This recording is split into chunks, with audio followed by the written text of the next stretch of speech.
The worst part about having to explain like how my mental state is the fact that like the other day I was planning out like what my ass like where my assets would go if I were to die.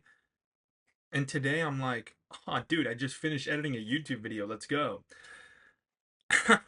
Today and yesterday I've been kind of going on that upward trend of how my mood swings typically go with my BPD, and I'm feeling good. It's not even like I feel neutral. I just feel good. I couldn't even usually it's really easy for me to take a nap when I get home from work, and I just couldn't. I laid in my bed and I just couldn't fall asleep because I just had this like innate desire to just be. I couldn't just turn my brain off. I know.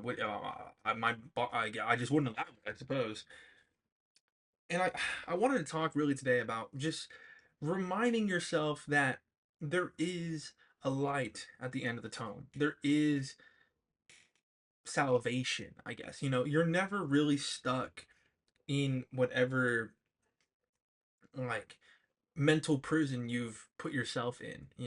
There's always a way to just escape it.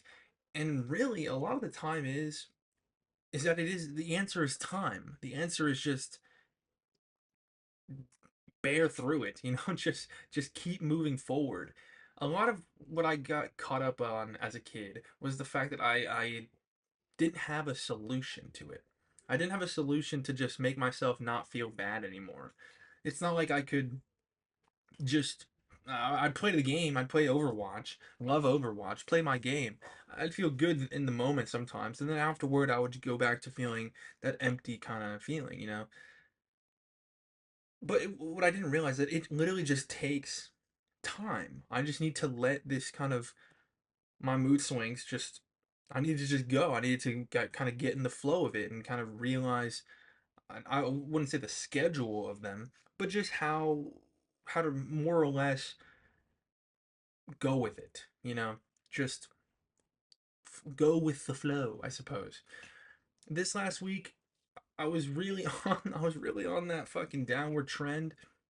And when I notice I'm on that downward trend, the best thing that I've noticed to kind of keep myself afloat and not allow myself to fall even further is to vocalize it, like call it out, say, yes, I can see the downward trend, and to just be aware of it and to not obsess over it. You know, it's very easy. I talk about how easy it is a lot. It's very easy to just focus on the negative. It's very easy, it's very innate in humans to just look at what's wrong. And unfortunately, for someone like me, if I I like going to a therapist, that doesn't help me. I've tried it before, it doesn't help. And I don't I sound hypocritical. I don't want to take pills for this.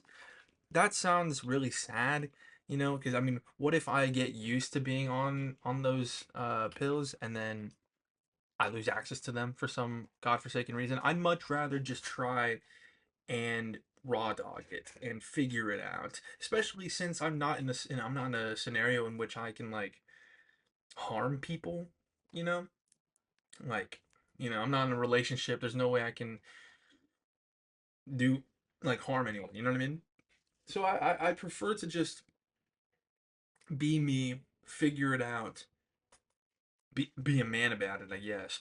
But I notice that whenever I'm able to identify when I'm going on this downward trend and just be aware of it constantly, to not allow myself to become obsessed within my sadness, it's a lot easier to kind of determine when that uptick will come and to make the most of it.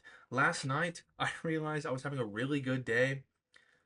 I felt that feeling, I wouldn't even say that I was feeling good, but I felt the absence of I don't want to say depression. It's what it is, but like I felt the absence of my sadness. So let's just use a nicer term. And I realized, okay, now I can start like actually getting work done. I did about like 80% editing for a video I was working on, and then I went to sleep because it was like 1 in the morning and I had to go sleep. But I just finished it right now. I'm about to finish. I'm gonna make the thumbnail for it after this because I don't want to. I pirated Photoshop and not Premiere, so it's all weird with the profiles. But I'm about to get that finished up. Then I'm gonna start streaming. Like I feel good. I'm feeling that just I feel the ball rolling, and I'm trying to make the most of it. What I'm I don't even remember what I was trying to say. I kind of think I went on a couple tangents. Even there, I'm feeling good. I'm feeling just a flow of ideas, and I don't really have any concise like note to tie it all into, which I'm probably gonna figure out in a minute. But I'm feeling the good, just I'm feeling the ball rolling, and that's really what I enjoy about like that's the really good part about how BPD kind of works, I guess, is the fact that even like once the downs are once it's over and I'm start going on that upward trend again in my mood swings, I'm able to be a lot more productive. I mean, the trade-off is like I'm like horribly sad, horribly depressed, and I like don't want to be here anymore. But then like I get a lot more videos out and I feel good about myself. It's a weird trade-off, but I'll take it because I like getting videos out. I like getting videos done, especially when I'm really confident in them. I'm very confident in this video I just made. I think it's very funny and very good. Um, very entertaining at least.